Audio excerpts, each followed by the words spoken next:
everyone, and welcome to this episode of Writers Infusion. I'm your host, Susan. I'm here with Jen, Julie, and Ed, and we are here to read a submission, an essay from a writer in Massachusetts, Brian Mitch. The essay is titled What You Need, and Julie is going to read for us today. What you need, from bargains, budgets, discounts, and deals, eking out in brutal times, a saver's almanac. We all confuse wants and needs, luxuries and necessities, which has many negative consequences. That's the summary. When wants become needs, when luxuries become necessities, big trouble often results. In this culture and society, luxuries are confused with necessities and mere wants are considered needs all the time, especially by children and young people. The most obvious examples are technology in general, and specifically smartphones, which didn't even exist not too long ago. Try telling my teenage boys that. Unfortunately, Madison Avenue exists to distort our perceptions of what we believe we need from the earliest age. All you truly require to survive are such basic needs as food, clothing, shelter, and sometimes medical care. Homeless people and the very poor sometimes don't even meet these needs. Working class people manage to live a certain level beyond subsistence. Well-off people can afford and are arguably addicted to luxuries and non-necessities, which often have a negative effect on the environment and on society itself. By the way, plenty of not so well-off people also crave luxuries and non-necessities as well. Perhaps we all do. In the developing world, large masses of people oft must live at a level that would be intolerable to even the worst off people in this country. Do we really need appliances and other modern conveniences? Some, it would seem, more than others, but if such conveniences went away tomorrow, we'd all adjust and learn to do without. However, if someday there was no more heat or electricity, what would we do? It may be unpleasant, but again, we'd most likely learn to do without. As long as we have feet, a bicycle, or public transportation, we could probably survive without a car if we had to. However, if large segments of the population gave up having a car, television, or other modern convenience, a lot of people might lose their jobs, or whole industries could go bankrupt, or even become obsolete. If enough people turned their noses up at luxury and non-necessity products, goods, and services, it most likely would negatively affect our economy. On the other hand, less junk is better for the environment. Some things you don't necessarily need to survive, but you're infinitely better off with than without, such as an education, pets, friendship, relationships, etc. For example, with an education, you can improve your life and perhaps be better equipped for self-sufficiency. Pets supply love, companionship, and in some cases, protection. In our society, we take running water for granted, and it's a necessity in many ways to our way of life, but in poor areas of the world, running water and other modern conveniences are a mere luxury which many neither can afford nor have access to. A long time ago, people could survive in the woods or the wilderness with a minimum of tools or supplies. People had to hunt or gather their own food, plus make their own necessities such as warm clothing or shelter from the elements. Nowadays, most, if not all of us, must rely on others to make much of what we need to live, a cycle of dependence. Self-reliance has been sacrificed at the altar of technology and so-called progress. Due to pollution, urban and suburban sprawl, and other negative consequences of our progress, we are arguably both progressing and regressing at the same time. Whew. There's a lot in there. There is. There's a lot in there. Jam-packed. There are a lot of ideas in there. And I can appreciate a lot of them being from, growing up without a cell phone and with a lot of things that people really need now. So I think he brings up a lot of good points. But for me, and I'm going to read this, the beginning of this essay infers that because luxuries are perceived as necessities, our society has become negatively affected. But then I felt beyond that the essay really argued for both sides. And he's bringing up a lot of points from both sides. Yes. And, I couldn't tell if it was a cautionary tale or if he was advising. I agree. Yeah. I Right. couldn't, I think you got to pick one. Yeah. I think so. I just couldn't tell what, like I said, there were a lot of ideas in there. Because it's marked essay/memoir. I don't know if it's a memoir or if it's a self-help guide of sorts. Yeah, it seems from the title that it's intending to teach us something about bargains, budgets, discounts, and deals. I felt like you do. I felt like there are a lot of excellent points here, but I felt like it would be helpful if the argument progressed to conclusions or to suggestions. Well, that's my question about ellipses. I wrote a question about the ellipses. Are those because you're trailing off, or do you intend to flesh all these ideas out in more details? It's a very good point. I would guess he wasn't intending. Not intending. Right. Oh. That would just be my guess. Let's ask more questions than answers then. I need more answers. I wrote as a starting point, if it were me, I suggested to Brian to write all of his ideas as a bullet list on a few pieces of paper. Yes. Write them all out, and then mesh what belongs together and come up with a very detailed outline of what's the point he's trying to make and how is he going to make it. Yes. This is my point, and here is what proves it: A, B, and C.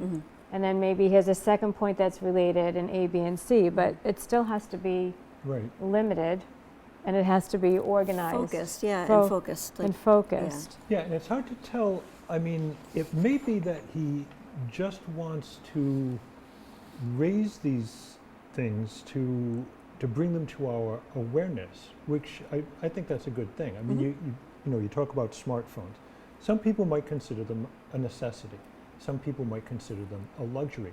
But to bring up the question that it could be one or the other, but it's kind of up to the individual to decide, okay, that's helpful. Okay, you don't have to, I mean, he doesn't have to come to the conclusion they're a necessity or they're a luxury. He might want to just be bringing up the question and have readers ask themselves that question. Which do you feel is true? I mean, that might be what he's going after. And if that's so, I think it could be a little smoother, if that's the point. And plus, if the point, you're talking about conveniences and the phone, and you could go either way. In lots of cases, do you need the phones these days? Not for a lot of things. I mean, your kids are like texting, and no one's watching each other, and do you really need it for that? Yeah. But on the other hand, to say, do we really need appliances and other modern conveniences? Yes. Sign me up. I've been camping, and I like camping, but I don't want to permanently be camping, especially in the winter. Right. And so I think you have to be pretty careful about making a statement like that, because it would be really hard to do without a fridge in the summer, right? I made notations for you, Brian, to please expand on communication. I thought you could add levity by talking about the evolution of the smartphone from a Dixie cup on a string, which we all played with as children, to current communication styles, not just smartphone, but computers and all other devices. And then I wanted examples of appliances that we need versus those that are frivolous, because there certainly are some out there that no one needs, and yet there are major appliances. I mean, you could do without a microwave if you had to. Washing machine, love the convenience. But how extreme is he asking? So on the first page, he says, but if such conveniences went away tomorrow, we'd all adjust and learn to do without. So under what circumstances would those conveniences go away? Well, we could lose the electrical grid, right? Which he might say in there. In which case, we have much bigger problems than not having a washing machine or a microwave. Right. In fact, the scientists say that if we did lose the electrical grid for an extended period of time, 90% of the population would die, right? Ooh. So, you think you got people who are diabetics, they're not going to get their medication. Right. It's like, there's all these things that, to his point, and he's right, that we don't even realize are happening, that get us those necessities. Right. So, you could make it much more, you could make it much more dark if you wanted to, but, like I said, it was hard to tell, is this cautionary or is it advice? Right. Also, I mean, from his title or the subtitle, Ecking Out in Brutal Times, to me that suggests that his audience for this are not the well-off. the well-off are not going to read a book on ecking out in brutal times. It's probably more likely people who can't afford a lot of these things that he's talking about. And so what does that mean?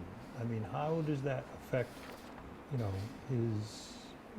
his argument that, okay, if you don't have these things, then what do you do? Or what is your life like? Or what are you trying to do? Or what should you be trying to do? So I would want to see more of that, more, I don't know if it's strategizing or what, or just a perspective of how to think about certain things. Right, and is he advocating for that? Is he advocating for people giving up their cars? Or is he saying if Right. some people did, it would be better, but, is he advising? Again, I don't know if it's Right. cautionary or advising, Right. that you do it for many reasons. You get more exercise if you're going to bike, Yeah. if you work close to home, you don't have the, your carbon footprint goes down, whatever, all those, Sure. so, but it was just hard to tell, I don't know other way to say, what the point of it was. And I don't mean that to be derogatory, just that No, it it's a just good needs point. to be much more focused, because I couldn't tell really what the message was, because there were so Right. many messages in here. Yes. If Right. that makes sense. So I Lot think of the message thought. got lost because there were so many messages. Yeah. I wonder That makes if, sense. Might be 3 essays in here, But- yeah. So, but I wonder if it's also about an essay about maybe resetting your mind, so that if you don't have a lot, if that's the audience, Yeah.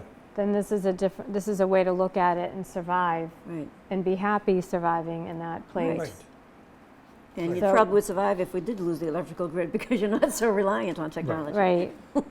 Well, then I'd like more examples of what to do without these appliances, without all these luxuries. I really Right. would like for him to Right. flesh that out. Or what's the most important.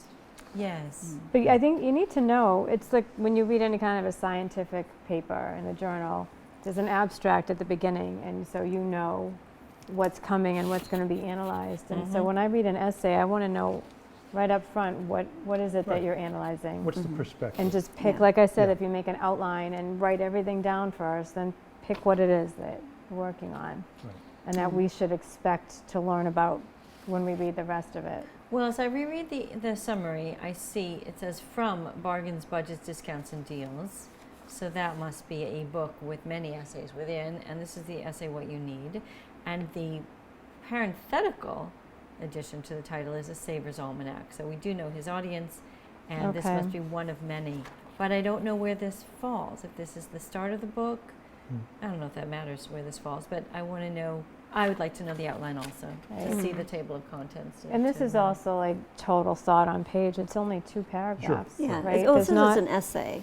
I Right. don't know where but even an memoir essay comes can in. break out more than Yeah. having Right. one long thing. Yeah, I'm just saying how it was categorized. I don't know where the yes. memoir Right. comes in. Maybe it's part of Right. it. Maybe it's part of a bigger Right. piece. But I mean, I've seen things, I've seen books and I've seen things online that I think are probably similar to this, where you can tell what the person is going after. I mean, I can think of one online blog that where they are advocating a much simpler and lower cost life that is better. And they come out right at the beginning and say, you don't need all this stuff. You don't need a brand new car. You don't need this. You don't need that. Here's how you can get by. Here's what you can do, and kind of laying it out step by step and making it seem like that's a desirable thing even for people who maybe do have the money to buy the car. Right. Maybe they don't want to. Yes. Maybe they Right. want to use their money for something else. right. But I think it's important to establish that from the beginning. Here's what we're going to teach you, or here's the point of view, or the the perspective on this Right. that we're going after. Agreed. So, Yeah. yeah. I agree too. Yeah. What, But obviously, a lot of good thought, a lot of good ideas, and Yeah, I think it could be much longer if you added more Yeah. detail. Yeah. And again, like I said, this could be 2 separate essays. Right. Yep.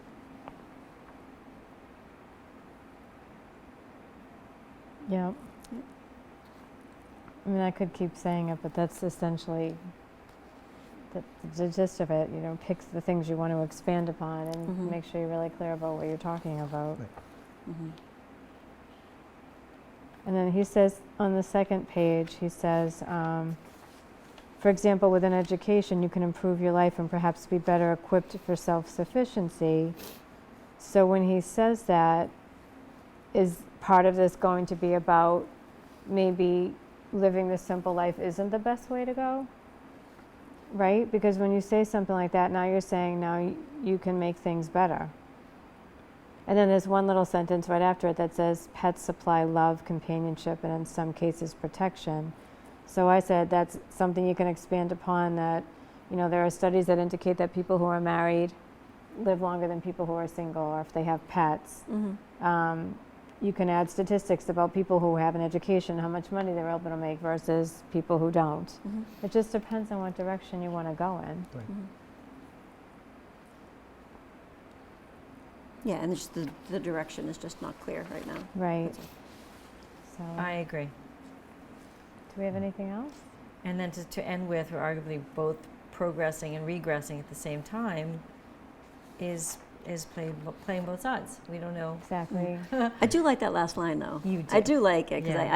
I do understand what, Oh, there's truth What he's to it. saying There's there. truth to it for sure. But I but I wonder what think- his angle is. I think all the other stuff didn't, that's a great last line. I don't know that everything that came before that backed up, but that, keep the Ah. last line, because I thought that All right, was good. good. Start with your So- last line. I also wonder, now that I'm thinking about this, is this the beginning of the book? But that was my question. Yeah. But which I think it is. Mm-hmm. But then what happens after that? Does he then expand upon all Oh, these so little are the- points Right. in the rest of the book? And every Yeah. single thing Right. is its own chapter. And or are something, the I don't are know. the essays sequential? Are they related to one another? Good But if question. that's the case, then this really has to kind of state that. We have to Yes. understand that this is an introduction Yes. Yes. to the book. Oh, do tell us, A Brian. Saver's Almanac. Yes. Yeah. So, Hmm. but even then, you still pick a few things, I think, Mhm. or say we're going to talk about all this. Yeah. Talk about this later in the And book. if it's memoir, do we get your backstory, Brian? Do we, not too many details if you don't want to share, but did you have great wealth and decide to downsize? Did you have Right. to downsize due to circumstances out Do of you your live off control? grid? Yeah. And, Yeah. and how that came about and why you are now an expert to advise others. I'm Yeah. curious Yeah. how Mhm. Yeah, that would be interesting. Yeah. Yep. evolved. Mhm. Anything else? I think that's it. Okay. Good. Yeah. Oh, Brian, thank you so much for submitting your essay to us. We hope that our critique helped you today. Thank you, everyone else, for listening, and we will see you next time on Writers Infusion. Keep writing.